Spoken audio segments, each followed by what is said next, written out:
नमस्कार प्यारे विद्यार्थियों, हम आपका स्वागत करते हैं गुरु कृपा कंपटीशन चैनल में। दोस्तों, आज रीट शिक्षक भर्ती 2020 से संबंधित मनोविज्ञान का मॉडल पेपर लेके आए हैं और ये एग्ज़ाम में आई हुई क्वेश्चन है और ऐसे ही परीक्षा में क्वेश्चन आते हैं। इन क्वेश्चनों को आपको समझना है और कहाँ कहाँ पर गलती होती है और कहाँ पर मैंने भी गलती की है। दोस्तों, मैंने पिछली बार रीड और सेकंड ग्रेड दोनों फाइट किए थे और वर्तमान में मैं सेकंड ग्रेड पोस्ट पर हूँ। तो आज इस मॉडल पेपर से संबंधित इस वीडियो में चर्चा करेंगे। दोस्तों, गुरु कृपा कंपटीशन परिवार में 25,000 सब्सक्राइबर्स जुड़ने पर आप सभी को हार्दिक बधाई और शुभकामनाएं। धन्यवाद हमारी गुरु कृपा टीम के द्वारा। और चलते हैं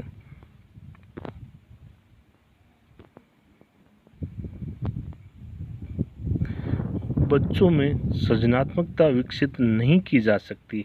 सबसे पहले अपने को बात करनी है, नहीं की जा सकती। यहाँ सबसे पहली गलती होती है। और कितना भी, क्योंकि परीक्षा हॉल में जब व्यक्ति बैठता है तो वहाँ पर उनको कई प्रकार की टेंशन होती है। सबसे पहले आपके पास पेन से पेपर में यहाँ चिन्ह लगा लेना है कि की जा सकती है या नहीं की जा सकती है। अब आपका नज़रिया पूरा चेंज हो जाएगा क्वेश्चन के प्रति। अब चलते हैं बिंदु की ओर। उनको कोई एक विषय देकर उससे संबंधित सूचनाएं एकत्रित करके, कोई भी विषय अगर स्टूडेंट को देते हैं और उससे संबंधित सूचनाएं लेते हैं, इसमें सृजनात्मकता होती है। आज की किसी समस्या की खोज तलाश करने का उनको एक अवसर प्रदान करना। आज कोरोना महामारी में कई प्रकार के बच्चों ने अलग अलग सृजनात्मकता विकसित की है। उनको किसी समस्या के भावी परिणामों का विश्लेषण करने का अवसर प्रदान करके किसी भी भावी समस्या है उसका भावी परिणाम, जैसे आतंकवाद है, उसके लिए भी वो बच्चा कहेगा कि एक तो सबसे ज़्यादा रोजगार और सबसे अधिक एजुकेशन होगा तो आतंकवाद खत्म होगा। दूसरा क्वेश्चन पर चलते हैं। निम्न में से कौन सा कथन सही नहीं है? ये भी चिन्ह लगाना है आपको यहाँ पर। सृजनशील किसी भी काल में मौलिकता होती है, चाहे बाल्यावस्था हो, किशोरावस्था हो, प्रौढ़ावस्था हो। सृजनशील व्यक्ति बिल्कुल मौलिकता रखता है। मौलिक व्यवहार होगा तभी वो सृजनशील होगा। सृजनशील किसी पूरा किए गए काम का एक नया परिणाम होता है। बिल्कुल सृजनशीलता वो होती है जो किसी भी कार्य को नए तरीके से, अगर पुरानी गत्ते पड़े हैं जिससे वो कोई खिलौना बना लेता है या कुछ सृजनशील अलग कार्य करता है, उसको सृजनशीलता कहते हैं। सृजनशीलता में समाज या किसी समूह के लिए उपयोगिता होनी चाहिए। बिल्कुल सृजनशील व्यक्ति ऐसा नहीं हो, जो भी हो समाज के लिए वो लाभदायक होना चाहिए। सृजनशीलता के लिए चिंतन आवश्यक नहीं है। अगर चिंतन नहीं करेगा तो सृजनशील व्यक्ति सृजनशीलता सामग्री तक पहुंच ही नहीं सकता, इसलिए ये नहीं है। बच्चे में सृजनशीलता का मापन करने के लिए निम्न में से कौन सा एक परीक्षण नहीं है? दोस्तों, ऐसा कौन सा परीक्षण है जो बच्चों में सृजनशीलता का मापन किया जाता है? एक परीक्षण नहीं है, इसका थोड़ा ध्यान रखना। किसी अधूरी आकृति या चित्र पर एक कहानी लिखना या पूरी कहानी। जो भी टेस्ट होते हैं वो एक अधूरी आकृति या चित्र पर एक कहानी दी जाती है और बच्चा अपने मन से मनोवैज्ञानिक तरीके से उसको पूरा करता है। पहाड़ा लिखना किसी भी प्रकार की सृजनशीलता नहीं है। अगर बच्चे ने याद किया है, रट्टा मारा है, तो वो सृजनशीलता, इसमें किसी प्रकार का सृजनशीलता नहीं है। तो उदाहरण और देख लेते हैं। वस्तु को एक नए क्रम में व्यवस्थित करना बिल्कुल सृजनशील है। किसी वर्त में दी हुई सीमाओं को अंतर्गत आकृति का प्रयोग करना, जैसे ये सीमा दी गई है, इस सीमा में ही कोई चित्र बनाना है जो भी, तब जाके वो, अगर वो बाहर निकल गया तो उसको सृजनशीलता नहीं कह सकते। सृजनशील बालकों का विशेष लक्षण है, उसका प्रमुख लक्षण कौन कौन सा है? विशेषण लक्षण है, या विशेष लक्षण है। विशेषण की विशेषता यही होता है जिसकी विशेषता प्रकट की जाती है उसको विशेषण कहते हैं।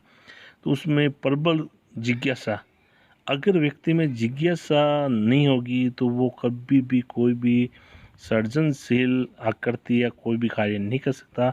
धारा प्रवाहिता, बिल्कुल ये भी होगी। धारा प्रवाहिता, कोई भी कार्य करने के लिए प्रति लगन, उसके बोलने का एक तरीका।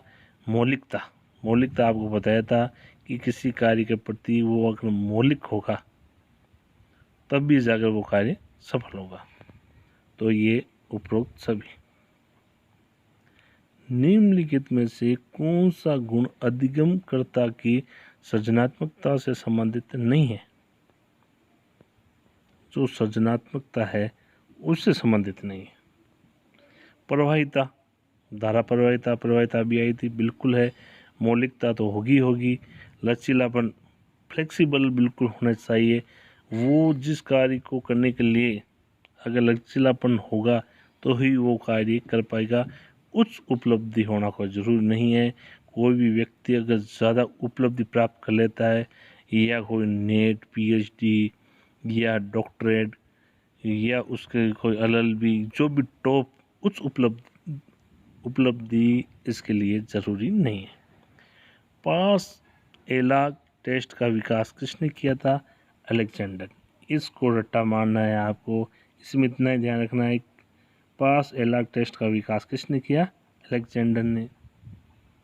यह परीक्षा में आई हुई क्वेश्चन है, इम्पोर्टेंट क्वेश्चन। निम्नलिखित में से कौन सा क्रिया का निष्पादन प्रकार के बुद्धि परीक्षण का उदाहरण नहीं है? निष्पादन का मतलब होता है किसी कार्य को करना,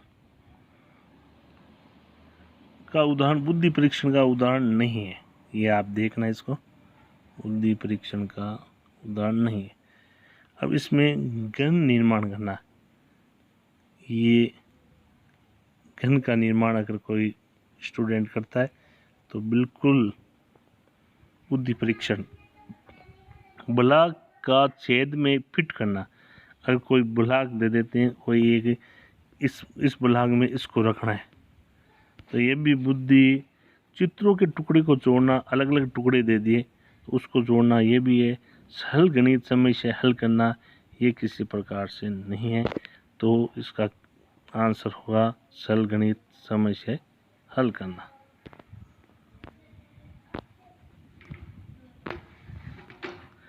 एक बालक अनुपयोगी वस्तुओं से सुंदर पेंटिंग बनाता है, ये दर्शाता है सृजनशीलता। क्या दर्शाता है? सृजनशीलता। क्योंकि प्रतिभाशाली व्यक्ति ये ज़रूरी नहीं है कि सुंदर पेंटिंग बना सकता है, और जड़ बुद्धि वाला व्यक्ति तो बना ही नहीं सकता। वो तो उसमें तो जड़ बुद्धि है, क्योंकि वो तो अपने दैनिक गतिविधि के कार्य भी नहीं कर सकता। कुसमायोजित व्यक्ति वो होता है जो समाज के साथ समायोजित नहीं करता है।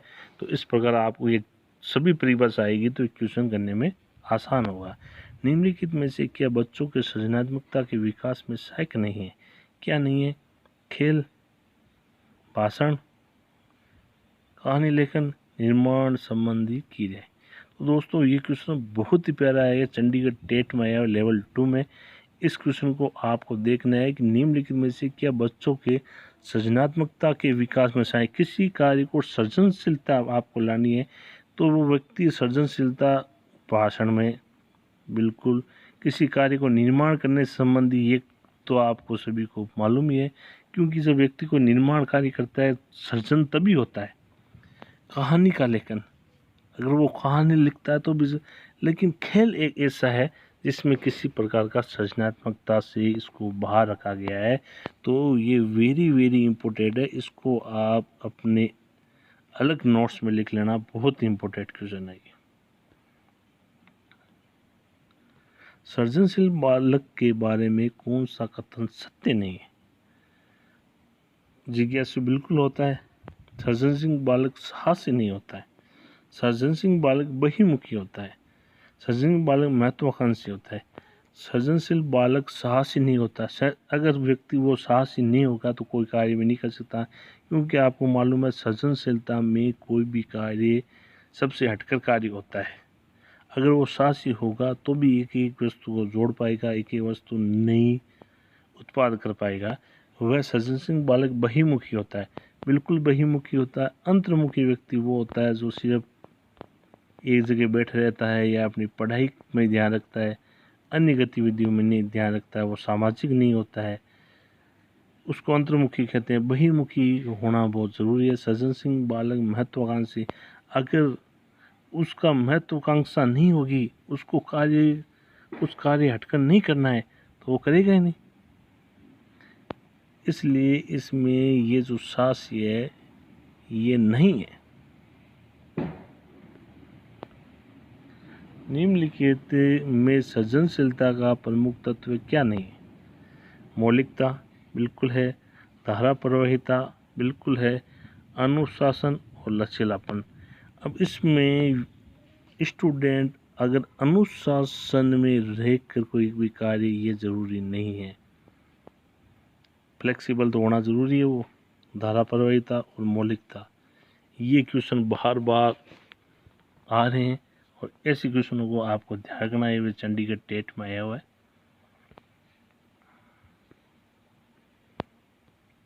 सृजनात्मकता एवं बुद्धि के सहसंबंध के बारे में निम्न में से कौन सा कथन सही है? अब आपको इसमें ध्यान रखना है कौन सा कथन सही है। तो ये हो गया, बाकी सारे कथन क्या है? गलत है। एक ही कथन सही होगा। तो इसको आपको उस नज़रिए से पढ़ना है कि सृजनात्मकता एवं बुद्धि के सहसंबंध, दोनों का जुड़ा होना। कोई भी कार्य करते हैं तो सृजनशीलता और बुद्धि का सहसंबंध होगा, तब भी ही वो कार्य होगा। सृजनात्मकता होने के लिए प्राय औसत से अधिक बुद्धि होनी चाहिए। सृजनात्मक होने के लिए प्राय औसत से अधिक बुद्धि होनी चाहिए। अगर औसत से अधिक बुद्धि व्यक्ति होगा तो कुछ कार्य करने के लिए वो मोटिवेशन होगा। बुद्धि परीक्षणों एवं सृजनात्मकता के परीक्षणों की विषय वस्तु में कोई अंतर नहीं होता। बिल्कुल अंतर होता है, बिल्कुल अंतर होता है। व्यक्ति जितना अधिक बुद्धिमान है उतना अधिक सृजनात्मक होता है। कोई बिल्कुल ज़रूरी नहीं है अगर वो बुद्धिमान है तो सृजनात्मकता होगा, ये ज़रूरी नहीं है। बुद्धि परीक्षणों द्वारा सृजनात्मकता का सही मापन हो सकता है? बिल्कुल नहीं हो सकता। सृजनात्मकता का मापन बुद्धि परीक्षणों से नहीं हो सकता, वो किसी सृजनात्मक क्रिया द्वारा ही हो सकता है। इसलिए एक नंबर जो है वो सही है। नवीन विचार का सर्जन, नवीन विचार का सर्जन, सर्जन का मतलब किसी चीज़ को बनाना, उत्पादन करना और मौलिक चिंतन आवश्यक गुण है किसके? सृजनात्मकता है। तो आप ये मौलिक चिंतन मैंने आपको बताया था, धारा प्रवाहिता, मौलिक चिंतन, ये सारे सृजनात्मकता के हैं। आपको इनको ये कंटेक्स्ट ही रखना है आपको। एक बालक संगीत की अद्वितीय प्रतिभा का धनी है, उनके लिए निम्न में से कौन सी श्रेणी सर्वश्रेष्ठ है? अब ये ज़रूरी नहीं कि कोई व्यक्ति अगर संगीत में अच्छा है तो वो सृजनशील होगा, बिल्कुल नहीं है। अगर वो बुद्धिमान है तो सृजनशील होगा, बिल्कुल नहीं है। अगर कोई वो व्यक्ति बहुत ज़्यादा प्रतिभाशाली है तो सृजनशील होगा, बिल्कुल नहीं है। तो एक बालक संगीत की अद्वितीय प्रतिभा का धनी है तो वो क्या है? विशिष्ट है। ये क्वेश्चन बहुत इम्पोर्टेंट है। एक बालक सामान्य वस्तु के नए नए उपयोग करता है तो ये दर्शाता है सृजनशीलता। सृजनशीलता से तात्पर्य है, ये क्वेश्चन बहुत ही ज़्यादा इम्पोर्टेंट है।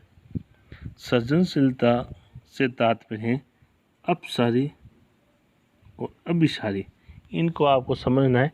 इनको मैं एक ट्रिक द्वारा आपको समझा सकता हूँ कि सृजनशीलता, अपसारी का मतलब होता है किसी कार्य को क्यों, जैसे पक्षी आकाश में क्यों उड़ता है। और अभिसारी का मतलब होता है जिसका एक निश्चित आंसर होता है, जैसे प्रथम नोबेल पुरस्कार किसको मिला था भारत में साहित्य के क्षेत्र में? तो रविंद्रनाथ टैगोर को, जिसका एक फिक्स आंसर है, इसलिए उसको अभिसारी चिंतन कहते हैं। और अपसारी चिंतन उसको कहते हैं जिसका कोई आंसर नहीं हो, जिससे पक्षी आकाश में क्यों उड़ते, ये कोई आंसर नहीं इसका। तो इसको अपसारी चिंतन, ये बिल्कुल आप हर तीसरे एग्जाम में ये क्वेश्चन पूछा जाता है, वेरी इंपॉर्टेंट क्वेश्चन है ये। सृजनशीलता के पोषण हेतु एक अध्यापक को अपने विद्यार्थियों को रखना चाहिए, विद्यार्थियों को रखना चाहिए, ये ध्यान रखना आपको। आर्ट एट लेवल फर्स्ट में ये आया हुआ है अपने कार्य केंद्रित, कार्य केंद्रित एवं लक्ष्य केंद्रित, लक्ष्य केंद्रित, पुरस्कार प्रेरित। इन चीज़ों को आपको ध्यान रखना है कि कोई भी सृजनशीलता के पोषण हेतु अध्यापक को अपने विद्यार्थियों को रखना चाहिए कार्य के केंद्रित, लक्ष्य केंद्रित नहीं होता है कि व्यक्ति जरूरी नहीं वो कार्य पूरा कर ही पाता है, लेकिन कार्य को उसको केंद्रित रखना चाहिए। किसी बच्चे में सृजनशीलता विकसित करने के लिए अध्यापक को नहीं करना चाहिए बच्चे की प्रतिक्रिया को प्रतिबंधित करना, इसमें नहीं आ गया। और प्रतिबंधित, किसी बच्चे को आप प्रतिबंधित करके या दंड देकर किसी प्रकार सृजनशीलता की आशा नहीं कर सकते।